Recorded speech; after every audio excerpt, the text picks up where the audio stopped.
Hi everyone, welcome to Wigan Fan TV, Warrington versus Wigan Challenge Cup preview special. Um, I'm obviously in the UK. We're joined by Rob, who last time he joined us before the Warrington game earlier on the season had this magnificent backdrop of the sun behind him. But 5 a.m. over in Manly at the minute, and I guess, well, you've just woken up, I guess. Yeah, it looks like I'm in prison, Sean, doesn't it, a little bit there? But I can assure you I'm not. Okay, Um, well, that's a it has positive. been it's been the coldest day of the year today. It got down to a bitter, wait for this, 12 degrees last night. Wow. I mean, how did Uh, you cope? I don't know. It's a bit like Wigan on a bank holiday August, isn't it? I think that's the same as that, really. But Um, it's just the two of us tonight. So if anybody's got any questions, just throw them into the comments. Obviously, representing Warrington, representing Wigan with the big game on Saturday. Last time we had you on, it was obviously very early on in the season. Steve Price had just taken over, and obviously Warrington beat Wigan in that game. It's yeah, 1-1 in terms of the head-to-head so far, Magic Weekend. How how do you feel Warrington are doing so far in 2018, in particular with under Price? yeah, it's a tricky one. I think we're definitely a better coached team this year. I think under Smith last year, I think towards the end he became more of a mentor than anything else. And we were pretty disillusioned out there on the park. We were frenetic the way we threw the ball around. There didn't seem to be any organisation towards the end. And it needed someone like Price to come in. And to give him credit, I mean, at the start, I think we were all a little bit apprehensive. You look at his record. Sure, he was under Bennett at the Dragons, and they won the Premiership there. And then he was at Cronulla uh, as an assistant coach, and they won there as well. But that small amount of time, that sort of year and a half he had in charge of the Dragons, didn't go well for him. So we weren't quite sure what we were getting. And early on, probably not too dissimilar to last year, didn't seem to be able to find our form and know really where we were going. And that was kind of leading into that game against Wigan, Sean, when we played at the Halliwell Jones. That night, Wigan were off their game. We've all talked Yeah, about this jet lag, and we weren't quite sure where they were that night, Wigan. But then after that, we've gone on this great run. I'm not sure if the run we went on, Wigan couldn't have gone on as well. You yeah, look at the sort of the way the games fell. We went to Catalan. Catalan were awful. We went to Castleford. The only thing we really learnt that night was the fact that we're better at water polo than Castleford are. So, we weren't quite there. My dad made a good point. We went to Leeds and he watched the Wigan Leeds game. okay, And he said to me that he thought that Leeds had possibly got one too many ageing players. And in that last sort of quarter of an hour, they really struggled against you. And I think exactly the same happened for Warrington. We were down on the scoreboard. And in the last 20 minutes, they just fell away. So we had all these wins, but not necessarily knowing exactly where we were as a team. And I think, yeah, the first time we came unstuck was the other week at Newcastle. I think that was the first telltale factor to see exactly where we are. A couple of injuries. All of a sudden, the squad was slightly depleted. We didn't start with Cooper. We started with Sitalicki in the front row. It made the spine of the team a bit weaker coming off the bench. And you gave us a good drubbing. I don't know. Did you think that was your best half of footy this year? yeah, absolutely. I mean, I was quite surprised. I did think that we would win at Magic Weekend, but I still can't really put my finger on. Was it Warrington that were really bad, or were we really good? When I've watched it back, there was still bits of the game where it was very even early on. I mean, why do you think that we beat you? It was like not to sort of rub it in, but I just, Yeah. and where do you need to improve come Saturday? Is it in the forwards? Were you missing people? Yeah. Yeah, I mean, Well, I won't. I heard a rumor in the dressing room what Price actually said to the players, and it's unrepeatable. But he basically said we had a soft underbelly in that second half, and we gave it away. I thought for the first 20 minutes we controlled the game. I thought we were just going to go down that same path as we did at Leeds. yeah, We're showing a little more patience now in our attack.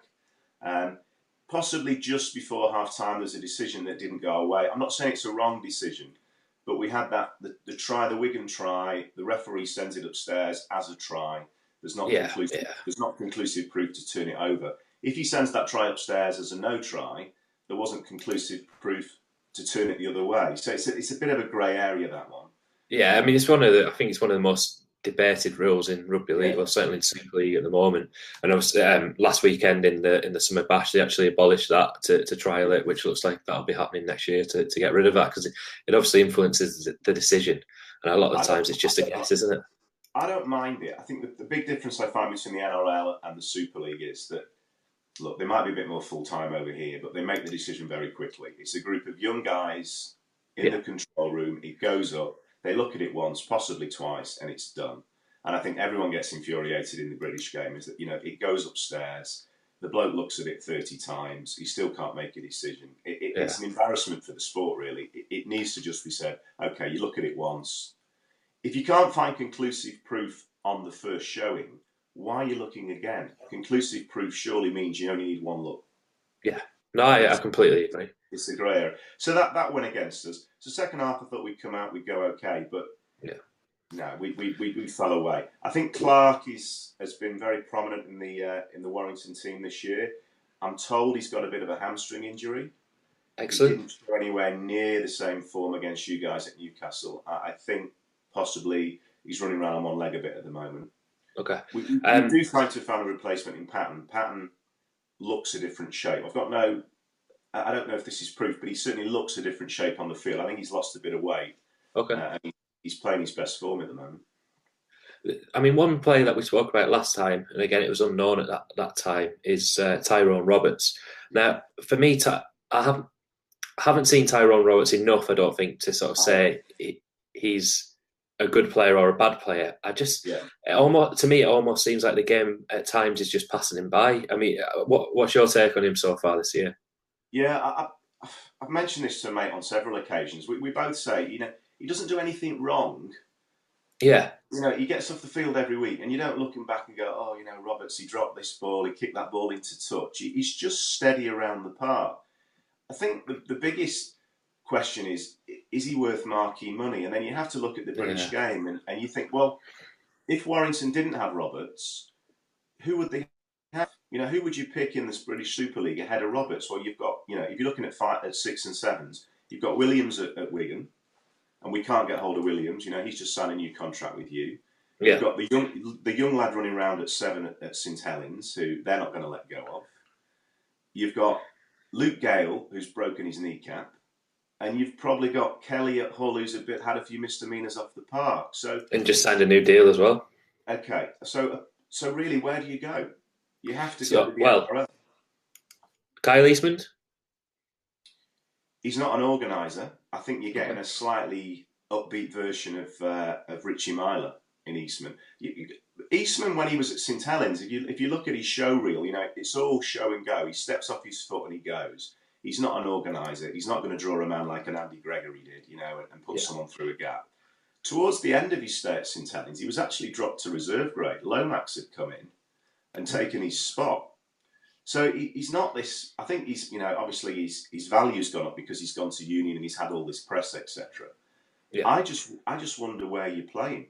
Am I right in saying that he's been released now? The season's ended. He's a free agent now.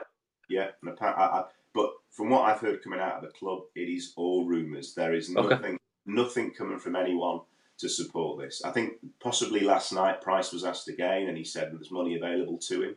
So maybe the rumour is true, but there's nothing come out of the club to say it's a definite. Although I do expect he'll probably be in a Warrington shirt next year.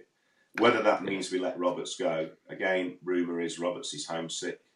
But that was a rumour right at the start of the season as well, wasn't it? I think we discussed it, back in March that he was homesick.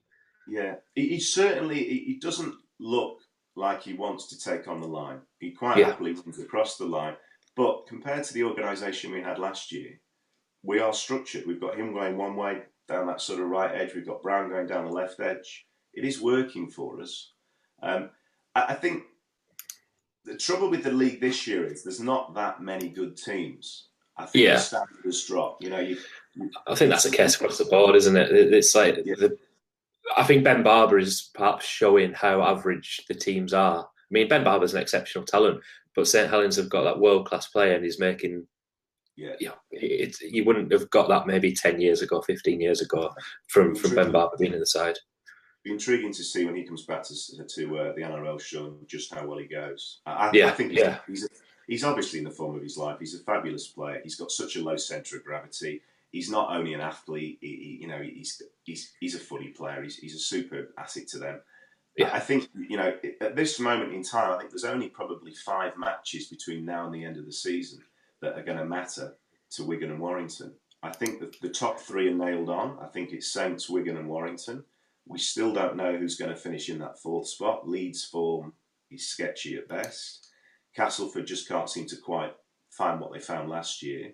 Wakefield have fallen off the mark. Hull are depleted with injuries. So if you're bringing it down to there's only, Warrington, Wigan and Saints, if they just roll along now between now and the end of the year, which I think they will, and they've all got decent squads, you've got 5 big important games now. You've got a semi-final in the Super League that you've got to win, which takes you to the final. There's 2 games. And then you've got 3 rounds of Challenge Cup left. You've got this quarter-final, which is no doubt the biggest game of the season for both teams. Yeah. If you win that, you'll have a semi-final and a final. So I think there's only 5 games now that Wigan and Warrington and St Helens really need to win. Part of that, I think that's a fair point. They'll win enough games between now and the end of the season to get themselves where they are. Well, one sort of subplot that we had Dave Woods on the show two nights ago, and one subplot that we mentioned for the game on Saturday is one that obviously happened at Magic Weekend is the Josh Charnley subplot, Josh Charnley and Liam Marshall. What was your take on Josh Charnley at Magic Weekend? For me, that's the first time that I've seen Josh Charnley. He was bothered by something.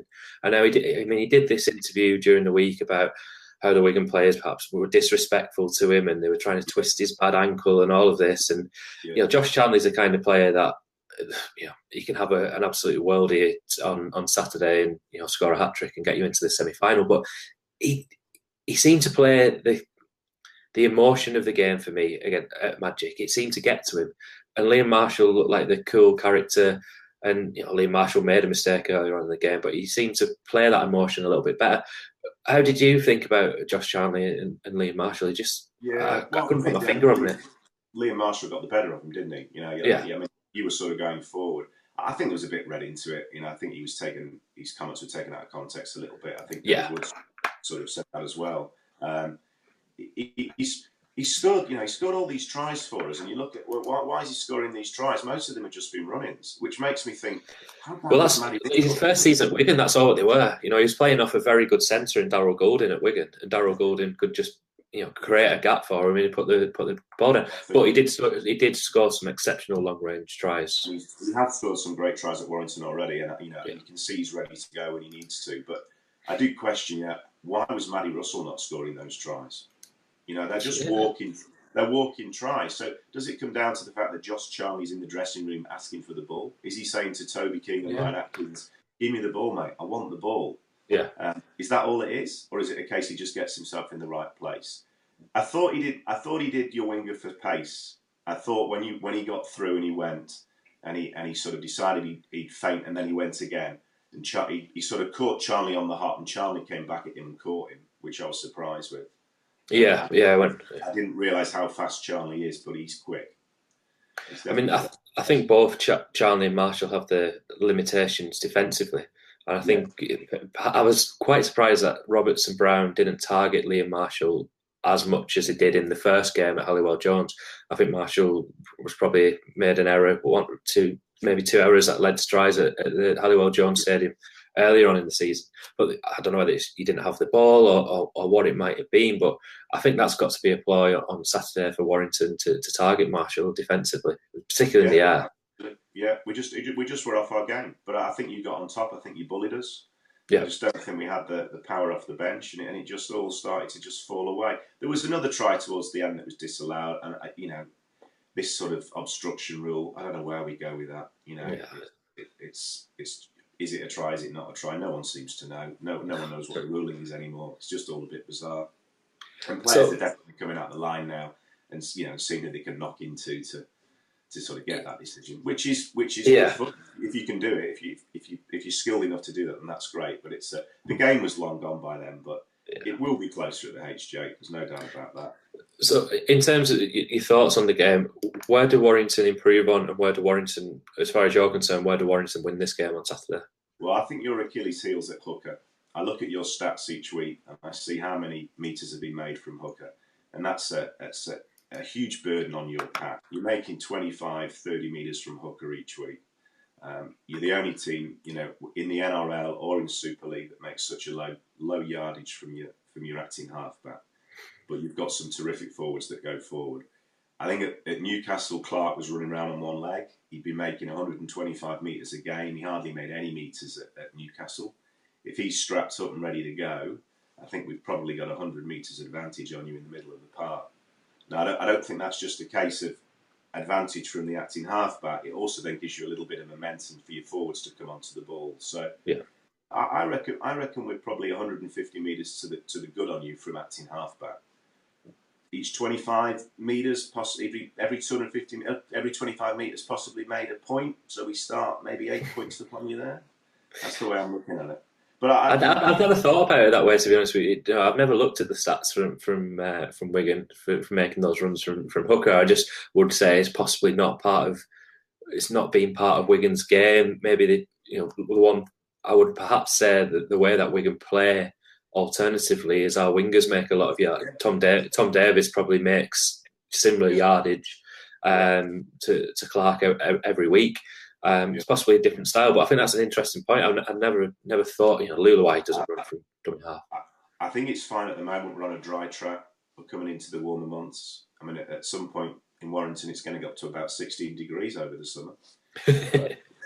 But once we get to September and it starts to get a bit wet, and you go to Old Trafford in October, and they get those sprinklers out on the pitch 5 minutes before the start of the game, then you need to be putting the ball up your jumper. And I just worry if your style of play might be a bit affected by that. You can take it to the other extremity. I watched the Toronto game the other week against Warrington, and shiver went down my spine because I thought, oh, here's Tony Smith again. I mean, all Toronto did is run from acting halfback. Whether that's because the core role is there, but it's just this get on this roll mentality that Melbourne adopted, and there's a lot of teams in Super League who've tried to sort of mimic it as well. And it's kind of gone out of the game a bit now, but certainly trying it.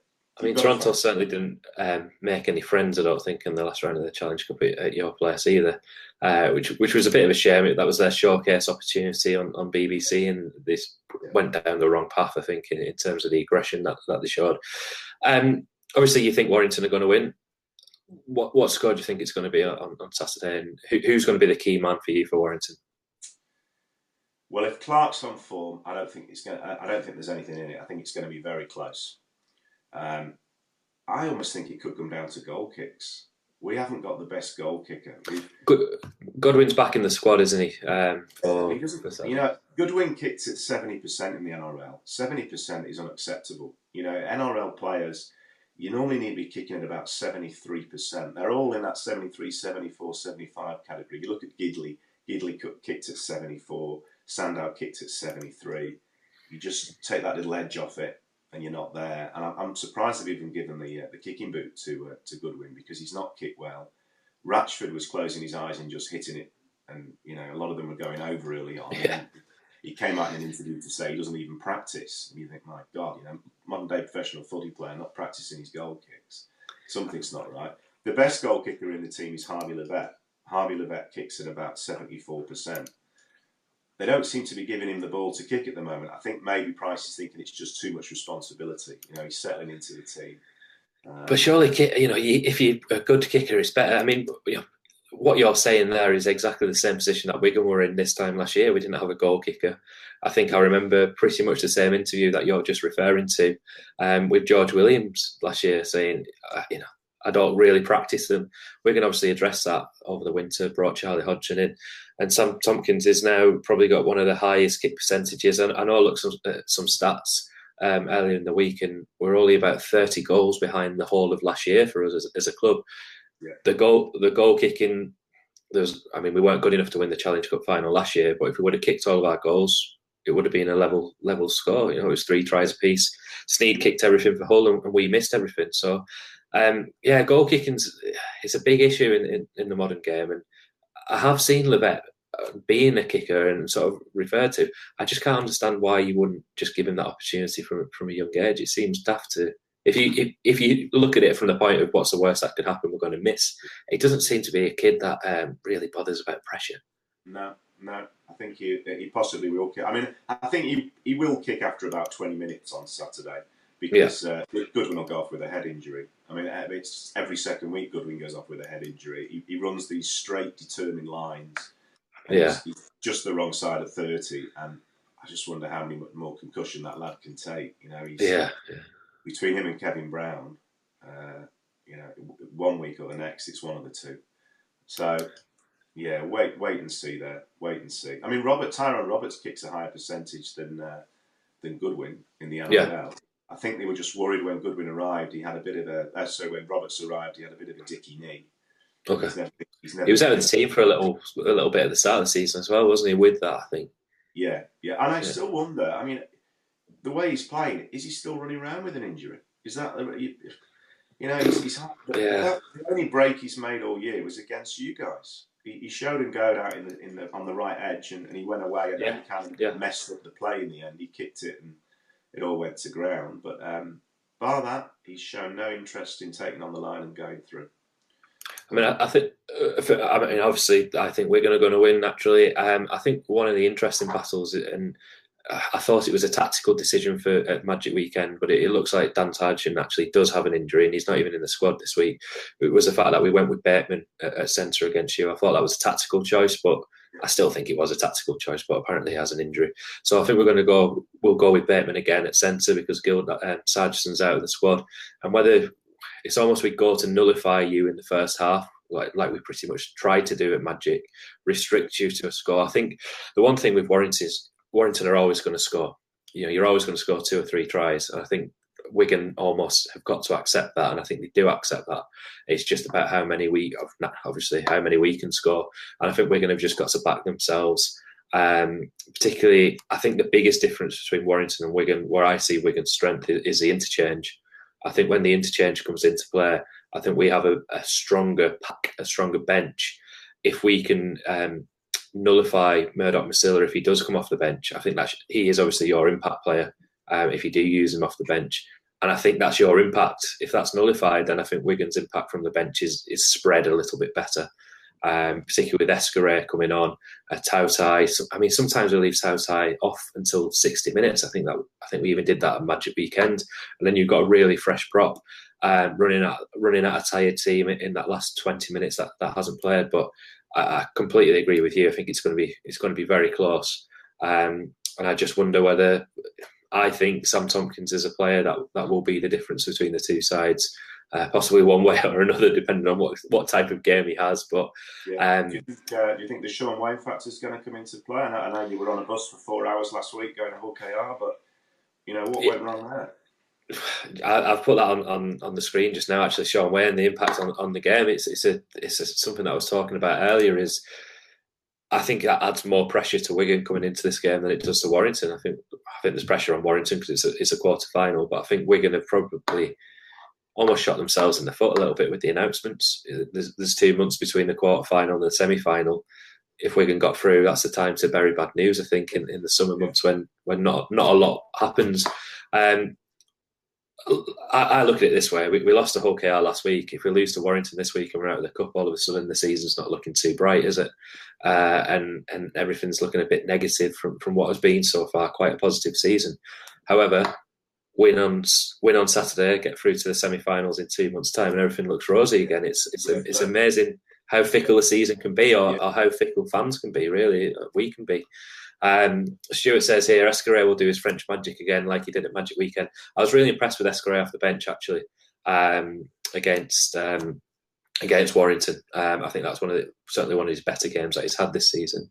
One question that came to me on Twitter for you, Rob, before I let you go, and are you at work today? I am at work today, yeah. So before I let you go and get ready for work and get the kids up. Yeah. Somebody mentioned about Steve Price's poetry, and obviously we normally have Matt on the show who, if he's not got his hand stuck up a wolf, he's reading out a poem. What did you make of that? And somebody said, do you think he's got a poem ready for half-time on Saturday? Well, it didn't happen, did it? It's now come out that it didn't actually. He was just whining the playing to Tom Lynham. Yeah, well, Tom Lynham had basically said, hadn't he, that he'd read a poem at half-time, and then it turns out that Pricey just went along with it. I'm not sure Price can read a poem, to be honest. My biggest concern with Price when he arrived at Warrington was his past and present tense. If I hear him say "come" rather than "came" and "came" rather than "come" once more, it's almost up there with the Tony Smith charge down. So it's my one thing that I'm trying to get him to improve on. Thank you so much for taking the time out of your morning. I'm sure it'll be a nice day in Australia, and enjoy the game, but obviously not too much on Saturday. And hopefully we'll speak to you again later on in the year, as I'm sure Wigan and Warrington will obviously be in the top eights and battling for honours in the Super League as well as the Challenge Cup on Saturday. Thanks to everyone for watching and listening again, and enjoy your day over in Manly. Thanks, Sean. All the best. Cheers. Mate. Thanks. Cheers, Pat.